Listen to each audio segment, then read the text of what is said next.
Hey guys, my name is Emily and this summer I went abroad to Okinawa, Japan.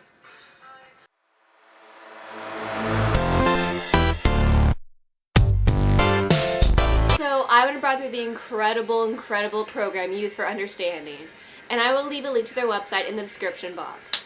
I will also leave a link for the band whose music is played in the background because they are incredible and everybody should love them. Down to business. So, before I left on my exchange, I watched a lot of videos on YouTube to sort of get a feel for what I should expect for my trip.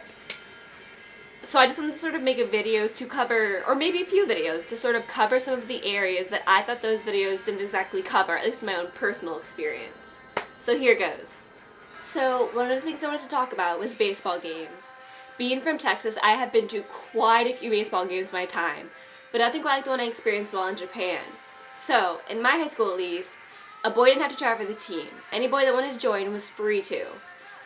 And although everybody would practice together, not everybody would play in the actual games, because there was about 50 plus boys in the team overall.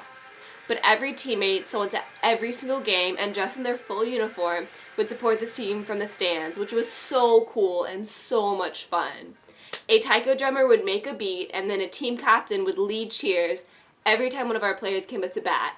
It looked a little something like this. For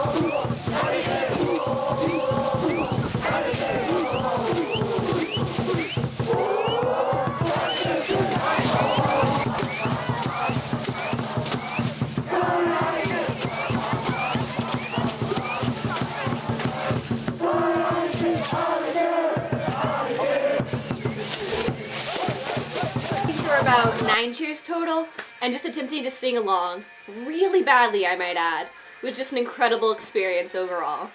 So, funny story.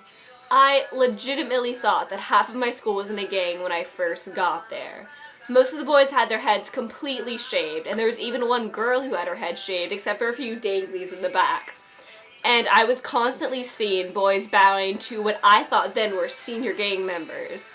So with these facts, I somehow constructed some intricate gang network inside of my head and made it my mission to discover what secret gang plots were going on around me. So weeks later, I discovered that this was actually just the baseball team, and I felt really stupid. True story. I also wanted to take some time to talk about tanning. As you can see, I am about as pale as a blizzard in Alaska, and in Okinawa that was a really big deal to my friends and classmates. According to the image of the ideal Japanese princess, very pale, snow-white skin is considered to be very beautiful. There was actually even a teacher in my high school that I never actually saw her face or what she looked like because she covered literally every inch of her skin every time we were outside. She wore a full tracksuit, sometimes 2 jackets, a face visor, a hat, and gloves, all to avoid tanning. And it was usually about 90 to 100 degrees outside every single day. So yeah, tanning is a really big deal in Okinawa, and probably all of Japan. But because being tan has never really bothered me, I didn't really prepare for the game besides a small dash of sunscreen. Despite the fact a classmate the night before actually messaged me on Facebook telling me that I should never ever tan ever. And when I mean a dash of sunscreen, I literally mean only a dash, because Japanese sunscreen bottles are about this big. Worst mistake of my life. Despite my friends lending me a few of their anti-sun clothings, I roasted alive and got one of the worst sunburns I have ever gotten on my shoulders and back. It was awful. But overall, it was totally worth it for the game, and I'm so glad I went. So that's about it for this video. If you have any questions, just leave me a comment, and I will probably make more videos in the future because I definitely have more stories to share, including the story of how I became a model in a fashion show. Thanks, guys.